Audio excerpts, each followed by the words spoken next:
بسم اللہ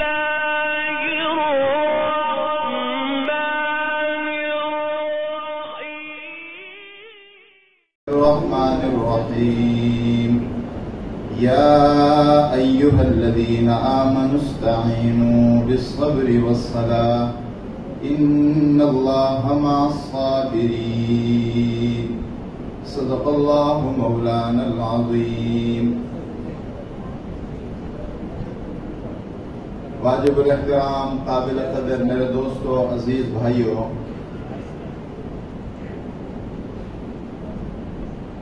آج ہم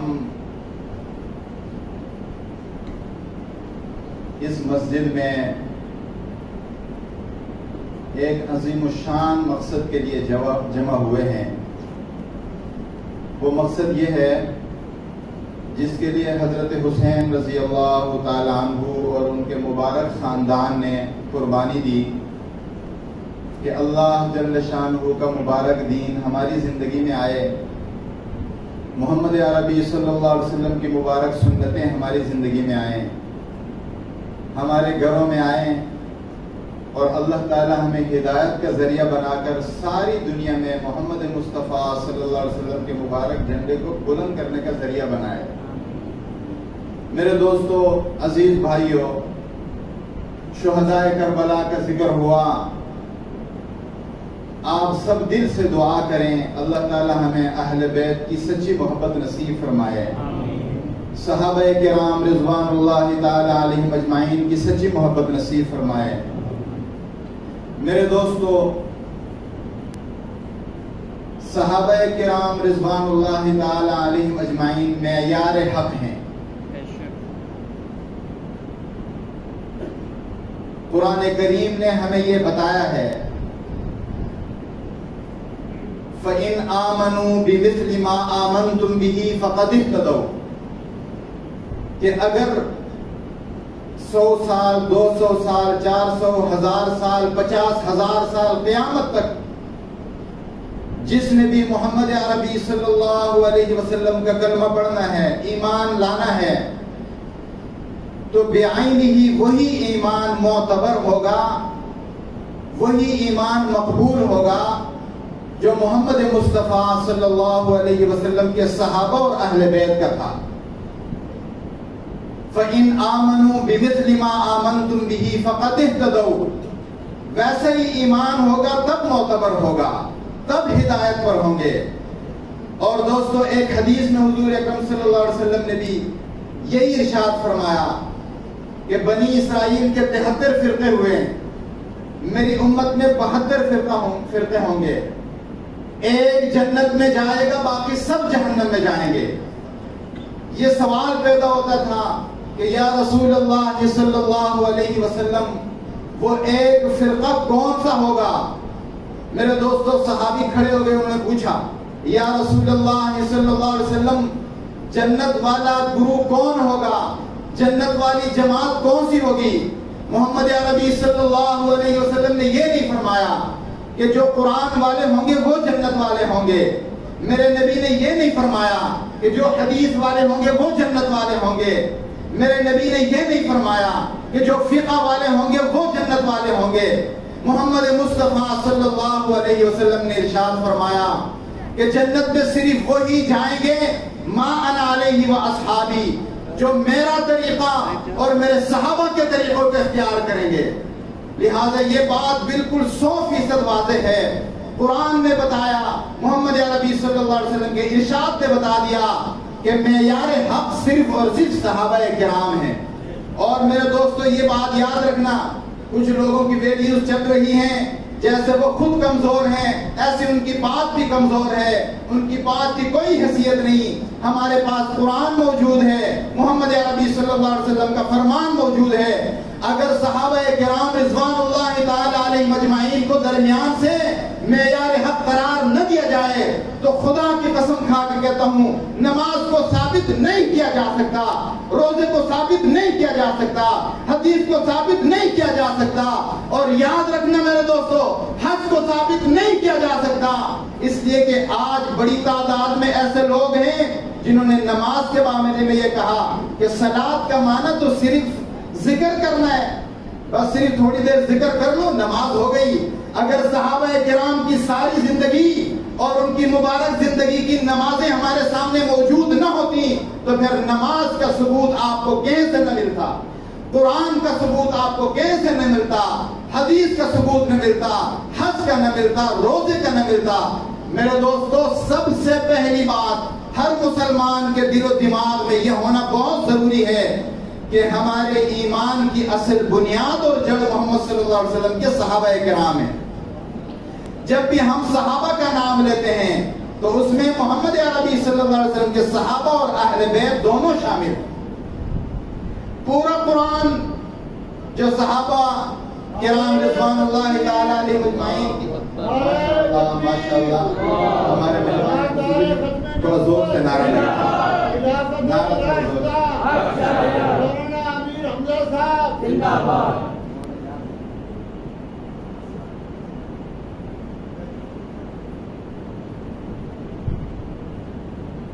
الحمدللہ ہمارے مہمان خصوصی تشریف لے آئے ہیں۔ بس میرے دوستو، آخری گزارشات کر کے پھر میں اپنے مہمان کو دعوت دیتا ہوں۔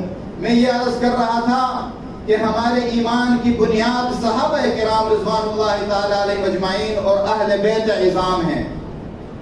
محمد عربی صلی اللہ علیہ وسلم کے اہل بیت میں حضرت حسین رضی اللہ تعالیٰ عنہ اور صحابہ کی محبت تھوڑا سا ذکر کر کے 3 آیتیں پڑھ کر آپ حضرات کے سامنے اپنے مہمان کو دعوت دیتا ہوں۔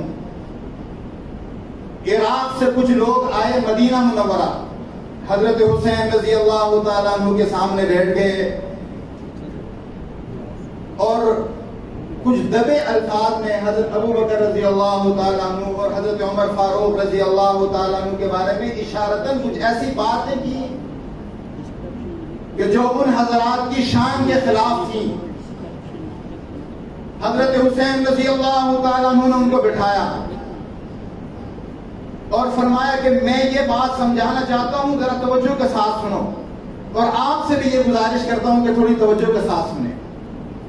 حضرت حسین رضی اللہ تعالیٰ عنہ نے پہلی آیت پڑھی قرآن کریم کی، وَالَّذِينَ هَاجَرُوا وَأُخْرِجُوا مِن دِيَارِهِمْ، صحابہ کرام مہاجرین کے بارے میں پڑھی کہ میرے نبی کے وہ صحابہ جنہوں نے ہجرت کی اسلام کی سربلندی کے لیے، محمد مصطفیٰ صلی اللہ علیہ وسلم کی محبت میں، اعلاء کلمت اللہ کے لیے، نمازوں کے تحفظ کے لیے، روزے کے تحفظ کے لیے، حج کے تحفظ کے لیے، محمد مصطفیٰ صلی اللہ علیہ وسلم کی پاکیزہ زندگی کے ایک ایک لمحے کے تحفظ کے لیے انہوں نے اپنا سب کچھ چھوڑا، گھر چھوڑا اور ہجرت فرمائی مکہ مکرمہ سے مدینہ کی طرف۔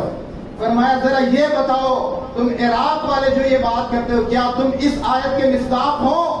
وہ کہنے لگے ہم تو نہیں اس کے۔ فرمایا کہ ابو بکر و عمر اس آیت کے مصداق ہیں، اصل یہ آیت انہی کے لیے اتری ہے۔ پھر دوسری آیت سنائی، والذین تبوؤوا الدار والایمان من قبلہم یحبون من ہاجر الیہم، وہ جو مدینہ والے تھے انصار، ان کے بارے میں کہ محمد عربی صلی اللہ علیہ وسلم کے ماننے والے مدینہ والے انصار، انہوں نے اپنا گھر پیش کیا، اپنی دولت پیش کی، انہوں نے صحابہ کرام جو ہجرت فرما کر تشریف لائے تھے اپنا سب کچھ ان کے قدموں میں رکھا۔ پھر پوچھا کہ ذرا بتاؤ کہ کیا تم ان لوگوں میں شامل ہو؟ وہ کہنے لگے کہ ہم تو ان میں شامل نہیں۔ پھر فرمایا کہ تیسری آیت سنو، اور تمہارا جو ایمان اور عقیدہ ہے اس حساب سے تم تیسری آیت میں بھی نہیں ہو۔ اور عزیز دوستو، ہم سب مسلمان اور قیامت تک آنے والے مسلمان انشاءاللہ اس تیسرے گروہ میں شامل ہیں۔ والذین یقولون ربنا اغفر لنا ولاخواننا الذین سبقونا بالایمان ولا تجعل في قلوبنا غلا للذین آمنوا ربنا انک رؤوف رحیم۔ یہ تیسری آیت پڑھی، فرمایا کہ ایمان والے وہ ہیں جو اللہ سے یہ دعا کرتے ہیں، اے ہمارے اللہ، ہمارے رب ہماری بھی مغفرت فرما اور ہمارے ان تمام مسلمان بھائیوں کی مغفرت فرما کہ جو ہم سے پہلے آئے اور دنیا سے تشریف لے گئے، اور اے اللہ ہمارے دل کے کسی گوشے میں، کسی کونے میں، ہماری زندگی کے کسی موقع پر، کسی زمانے میں ان حضرات کے بارے میں کوئی شک و شبہ پیدا نہ ہو۔ میرے دوستوں، ان سے پوچھا بتاؤ کہ تم اپنے اس گفتگو کے اعتبار سے اس تیسری آیت میں بھی شامل نہیں ہو، پھر تم کون سی آیت کے مصداق ہو؟ اللہ تعالیٰ کا شکر ہے ہم وہی بات کرتے ہیں جو حضرت حسین نے کی، جو حضرت حسن نے کیے، بولو رضوان اللہ تعالیٰ علیہ اجمعین۔ ہم اپنے شہیدوں کو سلام پیش کرتے ہیں، اور ہم یہ سمجھتے ہیں کہ قرآن کریم محمد عربی صلی اللہ علیہ وسلم 1400 سال سے امت یہ کہہ رہی ہے، شہادت ہے مطلوب و مقصود مومن، نہ مال غنیمت نہ کشور کشائی۔ میرے دوستو، شہید شہادت بڑی عزت کی بات ہے، اعزاز کی بات ہے، اللہ ہم سب کو نصیب فرمائے۔ حضرت عمر رضی اللہ تعالیٰ عنہ دعا کرتے تھے، اے اللہ اللہم ارزقنی شہادتا فی سبیلک وجعل قبری فی بلد حبیبک، اے میرے اللہ مجھے شہادت کی موت دے، محمد مصطفیٰ صلی اللہ علیہ وسلم کے شہر میں دے۔ پھر اپنے آپ سے سوال کرتے تھے، اے عمر شہادت کی موت محمد صلی اللہ علیہ وسلم کے مدینے میں مانگتے ہو، اس کے لیے تو باہر جانا پڑے گا۔ پھر اپنے آپ سے کہتے ہیں، نہیں نہیں، تم اس اللہ کو مانتے ہو جو اس بات پر قادر ہے کہ عمر کو شہادت کی موت بھی دے، اپنے نبی کے شہر میں بھی دے۔ لہو کے قطروں کے بیج بو کر ہزاروں گلشن سجانے والوں، لہو کے قطروں کے بیج بو کر ہزاروں گلشن سجانے والوں، نچوڑ کر خون جگر سے اپنے چراغ محفل چراغ محفل جلانے والوں، سلام تم پر اے سرفروشو سردڑ کی بازی لگانے والوں، تمہاری یادیں وسیع ہیں دل میں افق کے اس پار جانے والوں۔ سب کہتے رضوان اللہ تعالیٰ علیہ مجمعین۔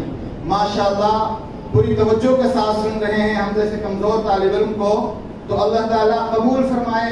میرے دوستوں، میں اپنے مہمان خصوصی کو اب دعوت دینے والا ہوں۔ اللہ تعالیٰ ہمارے نوجوان عالم دین اور ان کے علم میں، عمل میں، زندگی میں برکت رحمت نازل فرمائیں۔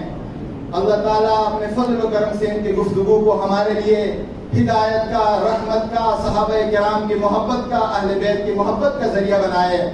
اور میں آپ سے یہ آخری بات گزارش کر رہا ہوں کہ خدا کے لیے آپ ذرا دل سے بتائیں کہ آپ کو اہل بیت سے محبت ہے یا نہیں ہے؟ بتائیں بھائی، کیا ہم اہل بیت رضوان اللہ تعالیٰ علیہ اجمعین کی محبت میں کسی خوبصورت آواز کے محتاج ہیں؟ نہیں۔ کیا ہم کسی لمبی چوڑی تقریر کے محتاج ہیں؟ ایسا نہیں۔ میرے دوستو، گرمی ہو، سردی ہو، جیسا موسم ہو، جیسی صورتحال ہو، جیسے بادل ہوں، جیسی ہوائیں ہوں، ہم اپنے پیاروں کا ذکر سنیں گے، دل سے سنیں گے، محبت سے سنیں گے۔ اس لیے ہم پورے ادب کے ساتھ، احترام کے ساتھ، جو اپنے گھروں میں بیٹھے ہیں ان کی تو بات نہیں ہے، جو آ گئے ہیں اب ہم پر لازم ہے کہ ہم ادب و احترام کے ساتھ، توجہ کے ساتھ گفتگو سنیں، اور پہلے نیت کریں، یا اللہ میں تیرے حبیب محمد صلی اللہ علیہ وسلم کا امتی ہوں، تیرا بندہ ہوں، تیرے نبی کے پیاروں سے محبت کرتا ہوں۔ اے اللہ آج کے اس اجتماع کے بعد محمد عربی صلی اللہ علیہ وسلم کی اطاعت مجھے نصیب فرما، میرے دل کو نورانی بنا، میری زندگی کو نورانی بنا، یا اللہ صحابہ کرام کی اطاعت نصیب فرما۔ یہ دعا سب بھائی ایک مرتبہ اپنے دل میں دہرائیں۔ وآخر دعوانا الحمدللہ۔